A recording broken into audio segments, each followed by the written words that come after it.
Teynampet Madras 18.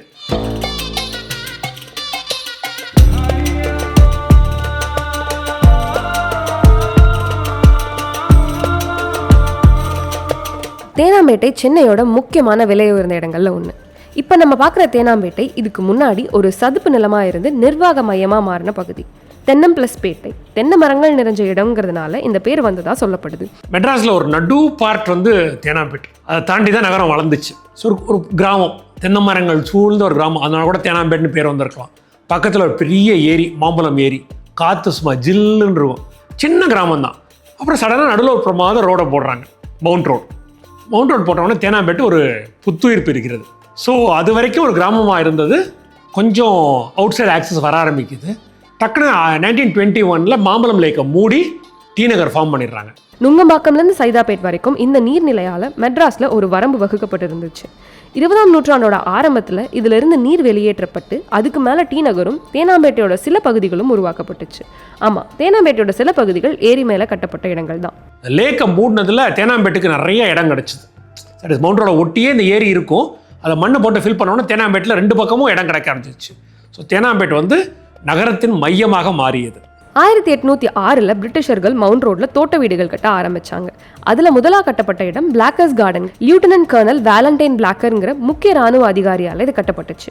Blockers garden Madras boat club நடத்தின boat ரேஸை பார்க்க ரொம்ப ஏதுவான இடமா இருந்ததுனால நிறைய பேர் இதை வாங்க முயற்சி பண்ணாங்க. ஆனால் தேனாம்பேட்லாம் பெருசாக வருங்கிறதுக்கு முன்னாலே மெட்ராஸ் ஆர்மியை சேர்ந்த பிளாக்கர்னு ஒருத்தர் ஒரு வீடு கட்டினார். ஏரியை ஒட்டியே அந்த ஜில்லுன்னு காற்று அவருக்கு அந்த இங்கிலாந்து மாதிரி இருந்திருக்கும் போல். ஸோ அங்கே கட்டினார். அங்கே என்ன பண்ணுவாங்கன்னா போட்டில் வந்து வருஷம் அங்கே போட் ரேஸ் வைப்பாங்க. தேனாம்பேட்டையிலேருந்து சைதாப்பேட்டை வரைக்கும் போட் ரோப் பண்ணி போகணும், அதான் ரேஸ். அதை பார்க்குறதுக்கு மெட்ராஸில் இருக்க முக்கியஸ்தர் எல்லாரையும் கூப்பிட்டு ஒரு பார்ட்டி வைப்பார் பிளாக்கர். கவர்னர்லேருந்து கீழே வரைக்கும் எல்லாம் வருவாங்க. ஸோ வருஷம் அது ரொம்ப பெரிய ஃபங்க்ஷன் ஆயிடுச்சு. பிளாக்கர்ஸ் மேன்ஷன் பேர் அது. ஸோ இன்றைய காங்கிரஸ் கிரவுண்ட் இருக்க இடத்துல இருந்துச்சு. ஸோ அந்த ஏரியில் அது வருஷம் அவங்க நடத்துகிற அந்த போட்டிங் ரெகேட்டான்னு பேர். அது வந்து இவங்க வீட்டில் தான் எல்லாருமே பார்ப்பாங்க. ஸோ அது ஒரு பிரபலமான இடமாக அந்த மெட்ராஸ் சரித்திரத்தில் அந்த காலத்தில் இருந்துச்சு. 1940க்கு அப்புறம் காங்கிரஸ் பார்ட்டி பிளாக்கர்ஸ் கார்டனை 80,000 ரூபாய்க்கு வாங்கி அதில் அவங்களோட அலுவலகத்தையும் காங்கிரஸ் கார்டன் அழைக்கப்படுற பொதுவிடத்தையும் நிறுவினாங்க. அப்புறம் பிளாக்கர் வந்து இங்கிலாந்துக்கு போயிட்டார். 2-3 பேர் வச்சுருந்தாங்க, ஓனர் வச்சுருந்தாங்க. 1930s இந்தியன் நேஷனல் காங்கிரஸ் வந்து ரொம்ப ஸ்ட்ராங் பார்ட்டி ஆயிடுச்சு. ஒரு விடுதலை எப்போ வரப்போகுதுன்னு அவங்க கண்ணுக்கு தெரிய ஆரம்பிச்சிருச்சு. அப்புறம் இண்டஸ்ட்ரியலிஸ்ட்லாம் நிறைய காசு கொடுப்பாங்க. ஸோ எல்லா ஊர்லேயும் ஒரு சொத்து வாங்குறதுன்னு முடிவு பண்ணுறாங்க காங்கிரஸ். ஸோ இந்த பிளாக்கர்ஸ் கார்டனுங்கிற இடத்த வந்து அவங்க பார்க்குறாங்க. Rajaji chief minister 1937. ஸோ அதனால் 80,000 ரூபாய்க்கு அந்த இடத்த வாங்கிடுறாங்க, மவுண்ட் ரோட்டில் வாங்கிடுறாங்க. பட் அவங்களுக்கு ஆஃபீஸ் கொஞ்சம் தான் தேவைப்படுது, இடம் ரொம்ப நிறைய இருக்குது. அதனால் வருஷம் அந்த காதி எக்ஸிபிஷன் நடத்துவாங்க, சுதேசி எக்ஸிபிஷன், காதி அண்ட் சுதேசி நடத்துவாங்க. அதே மாதிரி மற்றவங்களுக்கு வாடகை கொடுப்பாங்க. ஸோ காங்கிரஸ் கிரவுண்ட் அவங்க பேர்லாம் வைக்கல, மக்கள் இது காங்கிரஸ் கிரவுண்ட் சொல்லி ப்ராப்ளமாக ஆயிடுச்சு. ஒரு ஆம்பி தியேட்டர் கட்டியிருந்தாங்க. ஸோ அதில் வந்து நீங்கள் நாடகங்கள் பார்க்கலாம், நாட்டியம் பார்க்கலாம். ஸோ எப்போவுமே ஏதாவது ப்ரோக்ராம் இருக்கும், கூட்டம் இருக்கும். வாசலில் எப்போவுமே அங்கே டிராஃபிக் ஜாம் இருக்கும். பலூன் விற்கிறவன், முட்டாய் விற்கிறவன் எல்லாருமே அது வாசலில் ஒரு கூடியிருப்பாங்க. ஸோ எப்போவுமே ஒரு ஜேன்னு இருக்கிற இடம் வந்து காங்கிரஸ் கிரவுண்ட்ஸ் தேனாம்பேட்டையில் இருந்துச்சு. 1950களில் காங்கிரஸ் ஆவடியில் மீட் பண்ணுது. அப்போது ராம்நாத் கோயன்கா, அவர் தான் இந்தியன் எக்ஸ்பிரஸ் சீஃப், அவர் ஒரு முக்கிய பதவியில் இருக்கார் காங்கிரஸில். அப்போ அதுக்கு கலெக்ட் பண்ண அமௌண்ட்டில் கொஞ்சம் எக்ஸ்ட்ரா நிற்கிது. ரொம்ப நேர்மையானவர், ரொம்ப கராரானவர். இந்த காசு வேஸ்ட்டாக போயிடக்கூடாது, கட்சி செலவுக்கு டே செலவுக்கு ஆகிடக்கூடாதுன்னு சொல்லிட்டு பெருசாக யாரையும் கேட்க அவரே முடிவெடுத்து காங்கிரஸ் ரோடில் பெருசாக அந்த கடைகளை கட்டி விட்டார். இந்த ரோடு வளையும், அதே மாதிரி இந்த பில்டிங் அழகாக வளையும். ஸோ காங்கிரஸ் அதில் 3 ஃப்ளோர் கட்டி விட்டு மேலே ஆஃபீஸு, கீழே கடைகள். இன்றைக்கும் மெட்ராஸில் வந்து இந்த லைட்ஸ், ஆர்னமெண்டல் லைட்ஸு, அதே மாதிரி ப்ளைவுட்டு, ஃபர்னிச்சர் கடை நிறையா இருக்கக்கூடியது அந்த காங்கிரஸ் கிரவுண்டு அதில் தான் இருக்கும். 1991 அங்கே ஒரு ஆடிட்டோரியம் கட்டுவோன்னு சொல்லிட்டு காமராஜ் ஹால் கட்டுறாங்க. 1500 சீட்டு, ஃபுல் ஏசி. மெட்ராஸில் பெரிய ஆடிட்டோரியம் இன்றைக்கும் காமராஜ் ஹால் தான். அங்கே வந்து காமராஜுக்கு டிவிஎஸில் ஒரு கார் கொடுத்துருந்தாங்க. அந்த கார் ரிப்பேர் பண்ணி இந்த ஃப்ரண்ட்லேயே நிறுத்தியிருப்பாங்க, சைடில் நிறுத்தியிருப்பாங்க. அப்புறம் பின்னால் காலத்தில் ஜி.கே. மூப்பனார் செத்து போனவுடனே அவர் காங்கிரஸ் இயக்கத்திலே வாழ்க்கை ஃபுல்லாக இருந்திருக்காரு. அவர் அங்கேயே புதைக்கணும்னு சொல்லிட்டு இந்த காங்கிரஸ் கிரவுண்டில் பேக் சைடில், அதாவது ஜிஎன் செட்டி ரோடு பக்கத்தில் அவருக்கு சமாதி கட்டியிருக்காங்க. ஸோ இதெல்லாம் இந்த காம்ப்ளெக்ஸ்க்குள்ளே இருக்குது. 1952 இந்த காங்கிரஸ் கிரவுண்ட் தேனாம்பேட்டையில் ஒரு இன்டர்நேஷ்னல் ஃபிலிம் ஃபெஸ்டிவல் நடத்துகிறாங்க. இந்தியாவோட முதல் ஃபிலிம் ஃபெஸ்டிவல். 23 நாடுகள் பார்ட்டிசிபேட் பண்ணுது. 40 சினிமாக்களும் 100 டாக்குமெண்ட்ரியும் ஸ்க்ரீன் பண்ணுறாங்க. முழுக்க எஸ்.எஸ். வாசன் தலைமையில் சினிமா செட்டு போடுறவங்கெல்லாம் வந்துடுறாங்க. ஸோ அங்கே பெரிய செட்டு, அதில் வந்து ஒரு ஸ்க்ரீன், இது வரைக்கும் ஐ திங்க் இந்தியாவிலே பெரிய ஸ்க்ரீனாக தான் இருக்கும்னு நினைக்கிறேன். 50 அடி வைடு, 30 அடி ஹைட்டு. அந்த காலத்தில் அதான் ஹையஸ்ட் பிக்கஸ்ட் ஸ்க்ரீனாக இருந்துச்சு. அதில் ஃபாரின் சினிமாலாம் போடுறப்ப வெளில க்யூவெல்லாம், ஏன்னா ஃபாரின் சினிமாலாம் அவ்வளோ பார்க்க முடியாது மக்களால் அந்த காலத்தில். ஸோ வெளில க்யூவெல்லாம் வந்து மைல் கணக்கில் நின்றுச்சுன்னு சொல்லுவாங்க 1950s. அது ஃபுல் அண்ட் ஃபுல் எஸ்எஸ் வாசனோட தலைமையில் நடந்த ஒரு இன்டர்நேஷ்னல் ஃபிலிம் ஃபெஸ்டிவல். மெட்ராஸ் மாகாணம் வந்து கன்னியாகுமரியிலேருந்து ஒரிசா வரைக்கும் இருந்துச்சு. அதில் நிறைய ஜமீன்தார்கள் இருந்தாங்க. இதை தொட்டு நிறைய அரசர்களும் இருந்தாங்க. அரசர்கள்லாம் கொஞ்சம் ஆடம்பரமாக வாழ்கிறத பார்த்துட்டு வெள்ளைக்காரன் வந்து அவங்க இளவரசர்களாக ஒழுங்கு நம்ம ட்ரெயின் பண்ணால் பிரிட்டிஷ் சிஸ்டத்தில் ட்ரெயின் பண்ணணும், அப்போ தான் எதிர்காலம் இந்தியாவுக்கு நல்லா இருக்கும்னு சொல்லிட்டு பிரின்சஸ் ஸ்கூல்னு ஒன்று ஆரம்பிக்கிறாங்க. இல்லாட்டி நியூஇங்டன் ஸ்கூல்னு அதுக்கு இன்னொரு பேர். தேனாம்பேட்டையில் காங்கிரஸ் கிரவுண்டுக்கு எதிர்க்க வச்சுருக்காங்க. அது இப்போ இன்றைக்கி மெடிக்கல் இது டிபார்ட்மெண்ட்டோட ஆஃபீஸ் ஆகியிருக்கு. அங்கே ஒரு பழைய காலத்து பில்டிங்கில் அங்கேயே இருந்து இளவரசர்கள் படிப்பாங்க. பிரின்சஸ் ஸ்கூல்னு பேர். இதுக்காக ஒரிசாலேருந்து ஜமீன்தார்கள் எல்லாம் நிறைய பேர் குடி வந்துட்டாங்க. இந்த ஸ்கூல் இங்கே இருக்குங்கிறதுக்காக நிறைய பேர் இங்கே குடியமர்ந்து இங்கே வந்துட்டாங்க. ஸோ இந்த பிரின்சஸ் ஸ்கூல் இருக்கப்போ 1919 வரைக்கும் ஒழுங்காக ஓடிக்கிட்டு இருந்துச்சு. அப்போ டீலாஹேன்னு ஒரு வெள்ளைக்காரன் தான் அவங்களுக்கு இதில் பிரின்சிபலாக இருந்தார். டீலாஹே சிஸ்டர் தான் வந்து குயின் மேரிஸ் காலேஜ் ஆரம்பித்தாங்க, டாரத்தி டீலாஹேன்னு. டீலாஹே பிரமாதமாக கிரிக்கெட் விளையாடுவார். கவர்னருக்கு ரொம்ப வேண்டிய ஆள். இவரை பார்க்குறதுக்காக கவர்னர் வந்து அடிக்கடி எங்கள் ஸ்கூலுக்கு வருவார்.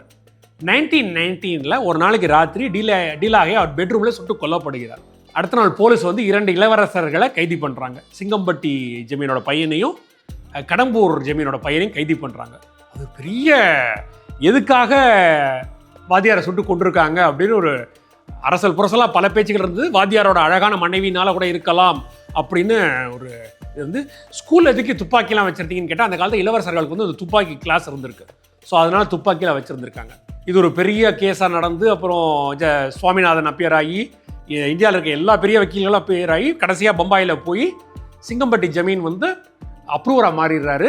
கடம்பூர் ஜமீன் தூக்கில் போட போகிறாங்கங்கிறப்ப சில வக்கீல்கள் அவங்களை காப்பாற்றிடுறாங்க. நல்லா சாதுரியமாக வாதாடி காப்பாற்றிடுறாங்க.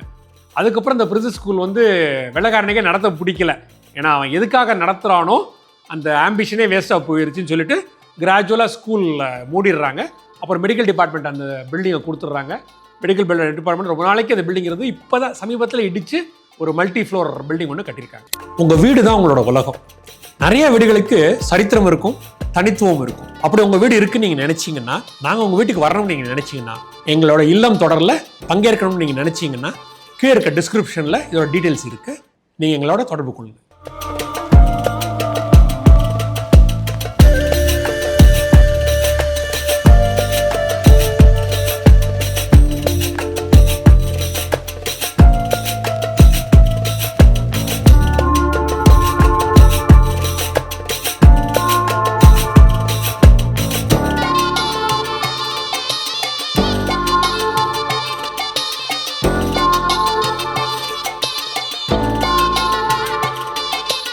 தேனாம்பேட்டுக்கும் நுங்கம்பாக்கத்துக்கு நடுவில் ஒரு பெரிய லேண்ட்மார்க் ஜெமினி ஸ்டூடியோ.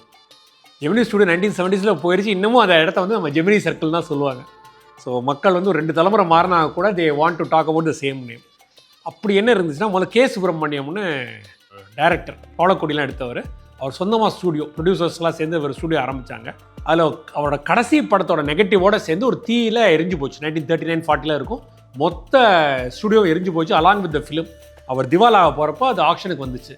ஆக்ஷனுக்கு வந்தப்போ அவர் எஸ்எஸ் வாசனை கூப்பிட்டு நீங்கள் ஆக்ஷனில் எடுங்க அப்படின்னு சொன்னார். எஸ்எஸ் வாசன் அது வரைக்கும் ஆனந்தவிடன் மட்டும் நடத்திக்கிட்டு இருந்தார். கதைகள் எழுதுவார். இவரோட கதை தான் சதி லீலாவதி. நிறைய பேருக்கு தெரியாது. சதி லீலாவதின்னு எம்ஜிஆர் ஃபஸ்ட்டு நடித்த படம், எல்எஸ் டங்கன் டைரக்ட் பண்ண வெள்ளக்காரன் டைரக்ட் பண்ண படம். அது வந்து எஸ்எஸ் வாசன் வந்து தொடராக ஆனந்தவிடன் எழுதின கதை. ஸோ சதி லீலாவதியில் எழுதாரு. அவருக்கு சினிமா வந்து நான் டிஸ்ட்ரிபியூட் தான் பண்ணியிருக்கேன், எனக்கு ப்ரொடியூஸ்லாம் பண்ண இஷ்டம் இல்லை அப்படின்னு சொல்கிறார். 10 வருஷத்தில் மெட்ராஸ்லேயே பெரிய ப்ரொடியூசர் ஆகிடுறாரு. ஸோ அவர் ஆக்ஷனில் அதை எடுத்து ஜெமினி ஸ்டூடியோன்னு பேர் வைக்கிறாரு. நிறைய பேர் உடனே சொன்னாங்க, ஜெமினின்னு வந்து ஒரு குதிரை இருந்துச்சு, அந்த குதிரையில் ஜாக்பாட் அடித்தார், அந்த காசை வச்சு வாங்கினனால இந்த ஸ்டூடியோக்கு அந்த பேருன்னுவாங்க. அது இல்லை, அவர் ஒய்ஃபோட ராசி வந்து மிதுனம், அதுக்காக ஜெமினின்னு பேர் வச்சார். பட் இந்த இடத்துல வந்து பிரமாதமான படங்கள் வர ஆரம்பிச்சிருச்சு. பெரிய பெரிய ஹிட் ஔவையார் வந்துச்சு, அப்புறம் சந்திரலேகா வந்துச்சு. இதெல்லாம் வந்து எல்லா ரெக்கார்ட்ஸையும் அடித்து நொறுக்கின படம். அண்ட் ரொம்ப டேலண்ட் அட்ராக்ட் பண்ண இடம். கொத்தமங்கலம் சுப்பு, வேப்பத்தூர் கிட்டு, ஆர்கே நாராயணுக்கு வந்து மிஸ் மாலினி கதை எழுதியிருக்காரு. இந்தியாவிலே பெரிய இங்கிலீஷ் ரைட்டர் நம்ம சொல்கிற ஆர்கே நாராயண் இந்த ஸ்டூடியோவில் உட்காந்து ஒரு கதை எழுதியிருக்கார்.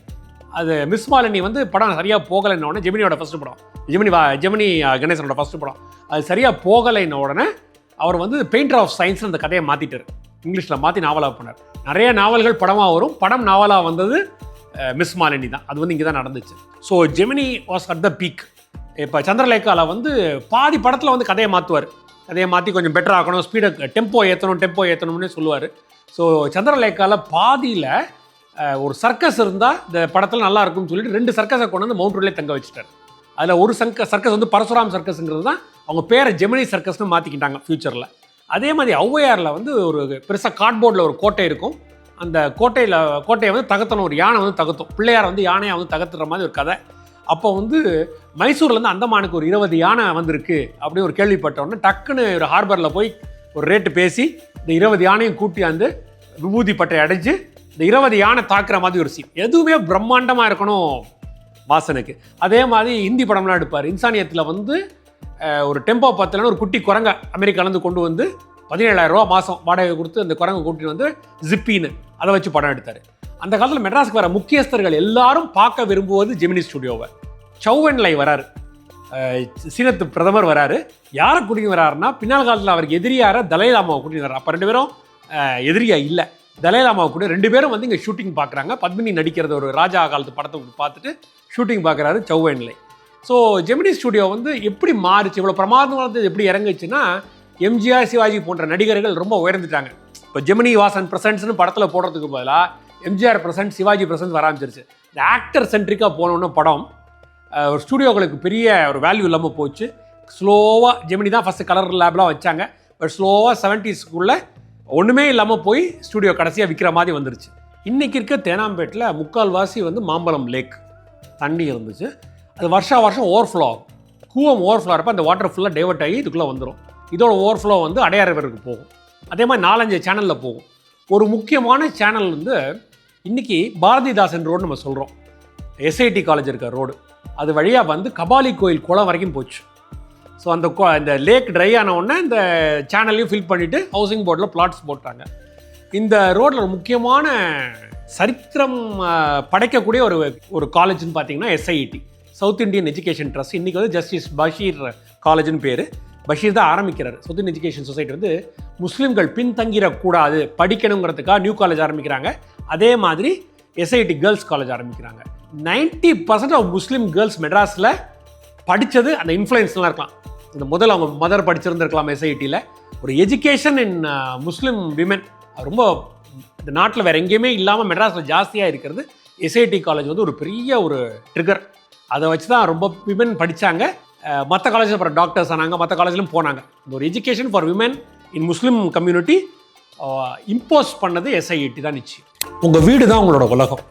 நிறைய வீடுகளுக்கு சரித்திரம் இருக்கும், தனித்துவம் இருக்கும். அப்படி உங்கள் வீடு இருக்குன்னு நீங்கள் நினச்சிங்கன்னா, நாங்கள் உங்கள் வீட்டுக்கு வரணும்னு நீங்கள் நினச்சிங்கன்னா, எங்களோட இல்லம் தொடரில் பங்கேற்கணும்னு நீங்கள் நினச்சிங்கன்னா, கீழே இருக்க டிஸ்கிரிப்ஷனில் இதோட டீட்டெயில்ஸ் இருக்குது, நீங்கள் எங்களோட தொடர்பு கொள்ளுங்கள்.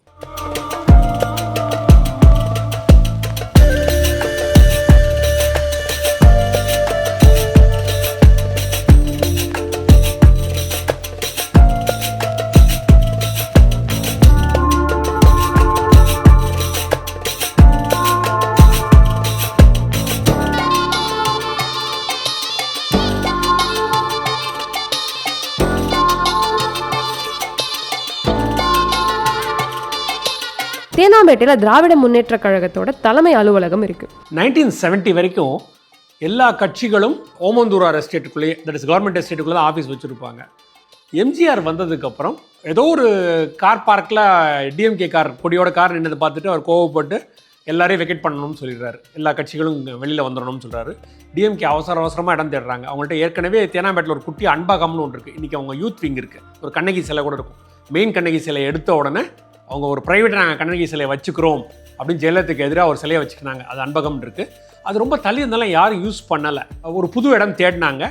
புது இடத்துல கட்டுறதுக்காக அப்போ டிஎம்கேட்ட காசு இல்லை. ஸோ ஒரு நாளைக்கு 12 மீட்டிங் 15 மீட்டிங்லாம் அட்டென்ட் பண்ணுவார் கருணாநிதி, அதுக்கு காசு கலெக்ட் பண்ணுறதுக்காக. ஸோ அறிவாலயம்னுங்கிறது அண்ணா அறிவாலயம்னு வச்சு பின்னால் ஒரு கல்யாண மண்டபம், அதை சஸ்டெயின் பண்ணுறதுக்காக ஒரு கல்யாண மண்டபம் வச்சாங்க. அறிவாலயம்னு ஏன் பேர் வச்சாங்கன்னா, ராயபுரத்தில் ஒரு குட்டி ஆஃபீஸ் வச்சுருந்தாங்க டிஎம்கேல முதல்ல. அதுக்கு அண்ணா வந்து அறிவாலயம்னு பேர் வச்சுருந்தார். ஸோ கொஞ்ச நாளைக்கு இப்போ இந்த அறிவாலயம் மாடியில் தான் சன் டிவி ஆரம்பிச்சிச்சு.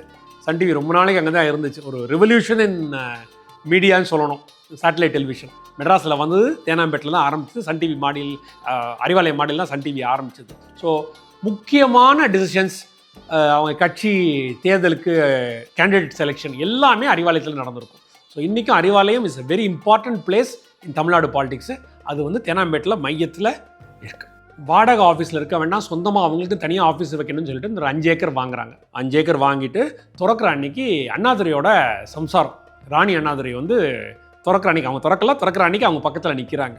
1947 இந்தியா விடுதலை பெறுறப்போ மெட்ராஸுக்கு யார் மேயராக இருந்தாங்கன்னா சுந்தர் ராவ் நாயுடுன்னு ஒருத்தர்.